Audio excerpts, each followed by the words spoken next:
Welcome back. For our top international story this hour, we are following Cuban President Miguel Diaz-Canel's first world tour in office. Today, Diaz-Canel signed a trade agreement with his Vietnamese counterpart following brief negotiations in Hanoi.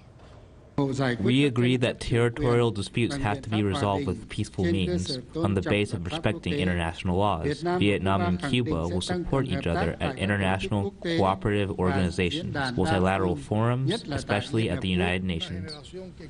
Cuba thanks Vietnam's constant support in its fight to immediately and unconditionally remove the unfair U.S. economic, financial, and trade embargo against Cuba. Vietnam is Diaz-Canel's latest stop over a week-long international trip, which included meetings in France, Russia, China, and North Korea. While in Moscow, Diaz-Canel reportedly hashed out a $50 million weapons agreement with Russian President Vladimir Putin. Speaking at the Kremlin, both leaders appeared proud to strengthen relations between their countries. Отмечу, что это первый официальный визит.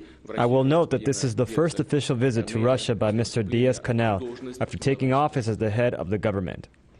We conducted extensive negotiations, including with the participation of key ministers.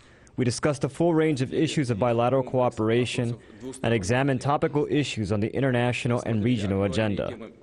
The atmosphere of the meeting was friendly. It was businesslike and constructive. This is a distinctive feature of the Russian-Cuban dialogue. Our peoples have strong ties of many years of friendship, mutual sympathy, respect, and solidarity. This visit for us has a very special meaning. It's a visit to express that in our concept of continuity of the Cuban Revolution, faithful to the legacy of the Commander-in-Chief Fidel Castro, and from the Army, General Raul Castro. It also represents the continuation and the permanent strengthening of ties of the relations between Cuba and Russia. As if that wasn't already a strong enough reason to express the meaning of this visit and of the talks we've had today, of which I'm sure will be a milestone in the development of our relations. I say that with a strong emotional feeling. With Cuba's international ties in question, earlier today I spoke with Cuban journalist Cristina Escobar. Well, the only source of that information up to now is a local Russian media. Up to now, the Cuban delegation has not referred to that, at least in the published coverage.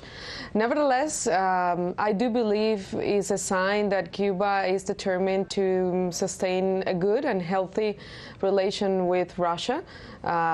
It's important to remember that because of the blockade, or embargo as it's called in the United States, Cuba has a very limited reach within the international platform because of this embargo, which not only affects the relation between Cuba and the United States, but the relation of the world with Cuba, taking into consideration that commerce, any kind of financial transaction is it could be susceptible to fines by the Treasury Department. It's a very enforced system of sanctions, the oldest and most complicated one. So Cuba has to look to other places in the world to get what it needs. And from the Russia agreement, I do believe that it's more interesting to see, for example, a super interesting agreement to modernize railways in Cuba using Russian technology, and the fact that more Lada cars, which are extremely useful and popular in Cuba, will be delivered in Cuba again. So I do believe it's a determination which shows again to the world that Cuba is close to Russia, and not only politically but also economically. And another place Cuba is looking to strengthen ties is with Asia overall as a region. Diaz-Canel stopping in North Korea, China, and now Vietnam.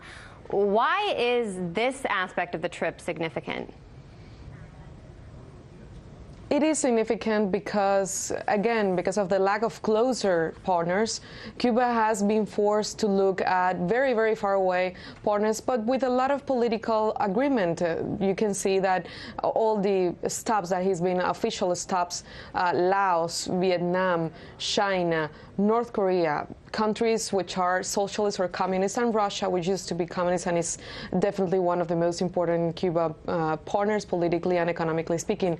Vietnam, for example, is the first exporter of rice to Cuba. So the country that sells more rice to Cuba is Vietnam. This is extremely important for the diet of all Cubans.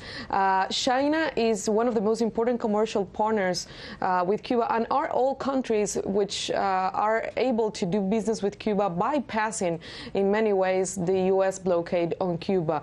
So it's a political stand because Vietnam, for example, has very close ties with Cuba. It has been like that for many years, historically speaking, and it's a sense too of continuity. Miguel Díaz-Canel has been very strong and very firm, expressing again and again in discourses and over Twitter, saying again and again that he's continuing a foreign policy which was the one that Raul Castro developed during his administration, and is related to the fact that the allies important are political allies such as Vietnam, China, Russia, but also countries in which it's important to look for expanding commercial ties. Cuba needs very much foreign investment. It has updated its law about that, and so it's also looking for that, and very interesting deals for renewable energy, rice, agricultural equipment has been signed in Vietnam, in China, and also in Russia.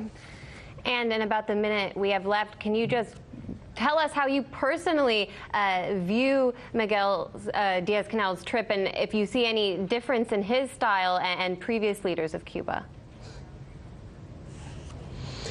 Well, he's a younger man, and obviously a man with a different perspective. He's from a different generation. But there's a... I don't think it's shallow in 2018 to say that it's important to read what he's doing on Twitter. And he's tweeting, he has a recently opened account, and he's informing the world and the Cuban people about what he's doing and his most important meetings through Twitter. And he has a very intense agenda. He's working hard. He's talking to a lot of people. He's bringing messages from Raul Castro too. Raul Castro said goodbye to him in Cuba before he left. So I do believe it's interesting to see a younger generation. It's also the face of Cuba in 2018, a younger man also leading Cuba with a different perspective, but with a lot of commitment and continuity around what Cuba wants to be, a sovereign country which will not accept foreign intervention from the United States, for example.